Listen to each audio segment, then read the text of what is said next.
¿Cómo estás? Soy Gilberto Pérez Castillo y le doy la bienvenida a su programa Palabras Mayores. Como cada semana vamos a hablar hoy de política, vamos a hablar de libros y vamos a hacerle algunas recomendaciones para que usted pueda aprovechar mejor su tiempo libre, sobre todo si vive o anda acá por la ciudad de Guadalajara y su zona metropolitana. Bueno, tenemos algunas recomendaciones. Hoy estará con nosotros Tomás Figueroa, que es el presidente del Instituto Electoral y de Participación Ciudadana del Estado de Jalisco.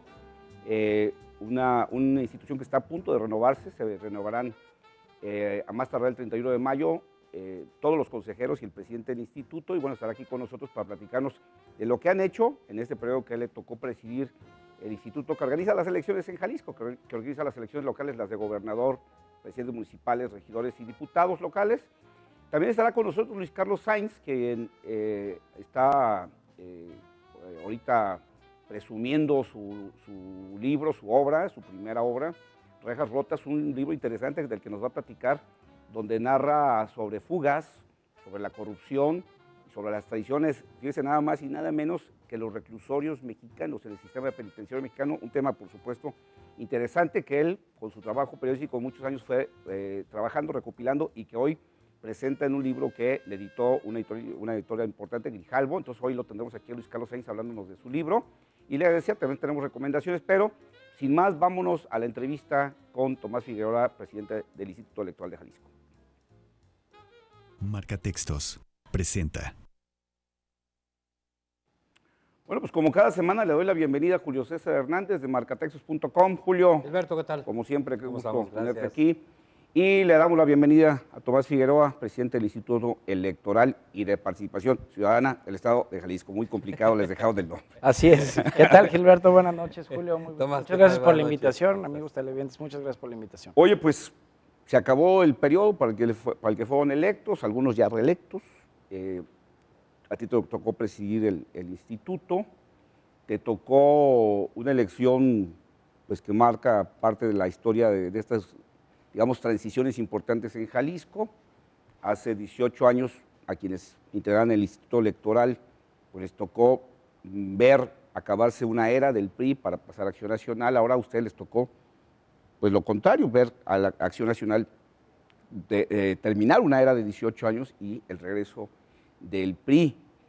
¿Cómo evalúas tú así, con mucha, claro, con la subjetividad que implica estar ahí, pero tratando de ser objetivo para el público, lo que hicieron ustedes en estos años al frente del instituto?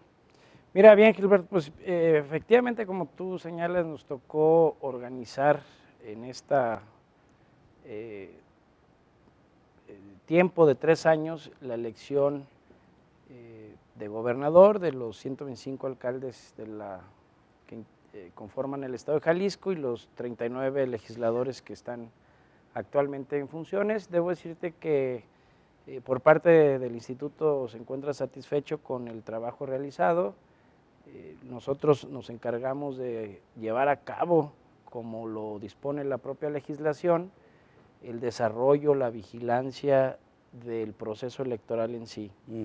En Jalisco, tú mejor que nadie conoces, Julio César, Jalisco, yo siempre he comentado que ha sido un estado que ha transitado de manera pacífica después de los procesos electorales, y eso es importante señalarlo porque hay estados de la propia República en fechas no muy lejanas a la que vivimos el día de hoy, donde hay situaciones que, bueno, han complicado y que han incluso terminado en anulación de elecciones completas, en rupturas institucionales. Y en Jalisco desde 1995 transitamos de un poder a otro, de un partido a otro, sin mayores sobresaltos. Aquella elección del 95, del 12 de febrero, todo el mundo aceptó los resultados. Sí. Incluso veníamos de un proceso federal de agosto en el 94, donde un partido había obtenido la mayoría, que en ese caso era el PRI, Sí. en 95 cambió al PAN, y sin mayores sobresaltos, 2009, por ponerte otro ejemplo, cambió de la zona metropolitana, de un partido político de Acción Nacional. Que además en este tiempo estaba en el gobierno federal y en el gobierno Así estatal. es, y cambió mayoritariamente la zona metropolitana a ser gobernada por otro partido político.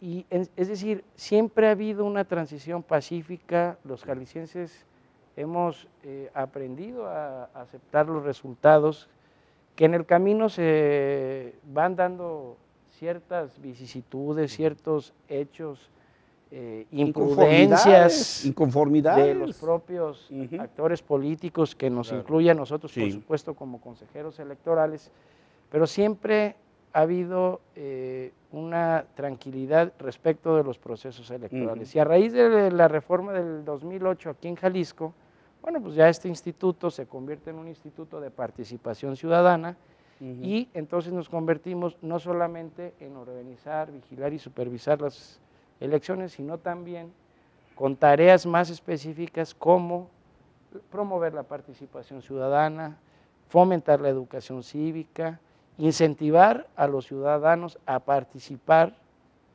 o más bien a intervenir en los asuntos públicos. Se crean las agrupaciones estatales para incentivar a los ciudadanos, para generar una opinión pública mejor informada. Y bueno, pues en esa tarea, estos 3 últimos años, nos dedicamos de manera paralela a promover todas estas obligaciones que por ley, y además como asignaturas pendientes que tenemos a los jaliscienses, y hablo como Estado, como parte de un andamiaje institucional que está reflejado en la propia legislación, pues tenemos esa tarea, ¿no? Y el resultado, pues bueno, ya lo conocen todos, hay autoridades electas, hay gobernador, hay 125 alcaldes de todos los partidos. Es decir, hay que recordarle a nuestros televidentes que el proceso electoral, tanto de gobernador, de alcaldes y de diputados, se eligen un solo día, en este caso el 1 de julio, en una mesa directiva donde hay funcionarios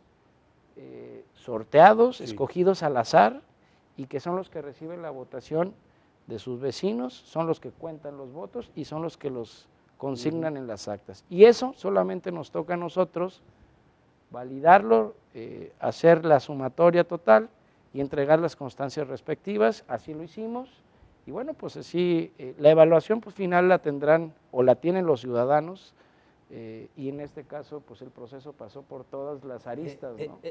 A ver, es cierto, si bien ustedes no intervienen en lo absoluto el día de la elección, en la casilla, en la mesa, o sea, de eso nada tienen que ver, ni en el conteo de votos, ni nada.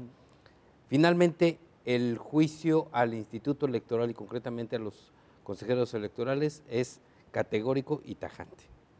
Actuaron bien en función de si ganó tal o cual partido, o actuaron mal en función de si perdió tal o cual partido.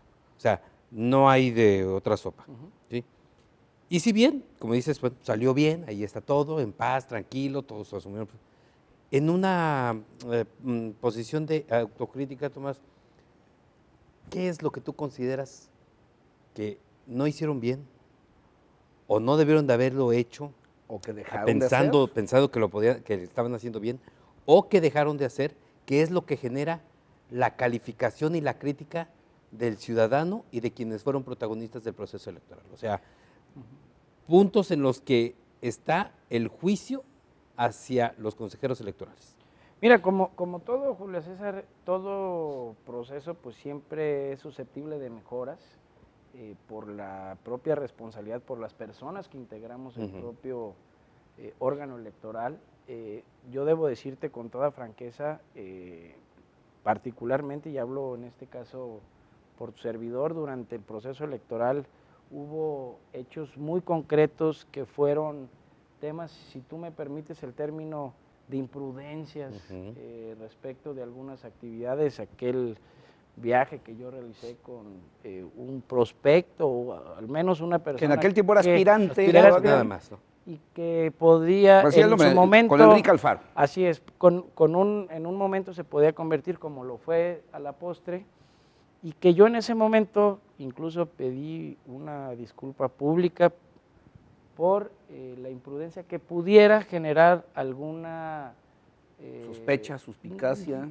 alguna percepción, diría yo, Ujú. respecto de los otros actores y de los otros partidos, Desconfianza. que pudiera generar Claro. incluso hasta la desconfianza. Lo dije en su momento, fue un asunto tal cual, una imprudencia, que iba yo a cuidar esas situaciones. Se criticó, se comentó que el presidente tenía amigos aquí, allá, y yo siempre dije que los amigos, los consejeros electorales, pues tenemos amigos, Por supuesto. nos dedicamos a Pues la antes, función pues pública, andas en esto, ¿no? conocemos, Claro. somos profesionales de los asuntos electorales, Claro. y nuestra convivencia cotidiana pues es con los partidos políticos, con sus candidatos, y que se generan amistades. Sin embargo, una cosa es la amistad y otra cosa es la función que por obligación constitucional debemos desempeñar. Y en ese sentido, bueno, pues el instituto siempre actuó con base en lo que establece la propia norma, que dicho sea de Ujú. paso, es una norma que no hicimos Claro, nosotros, sí. y que pudiera ser susceptible de modificaciones y mejoras, pero ese es un tema que le corresponde a otro ente Claro. jurídico, que es el Congreso. Déjame ir a un corte para enseguida regresar, hablar de esa condición. Si, digo, quiero saber si sigue siendo tu amigo Enrique Alfaro y en qué momento, más que la amistad, se rompió la confianza hacia ustedes, que hoy pide que ninguno de ustedes repita, ¿no? Vamos a un corte, no le cambie, y enseguida regresamos para seguir continuando platicando con Tomás Figueroa, presidente del Instituto Electoral.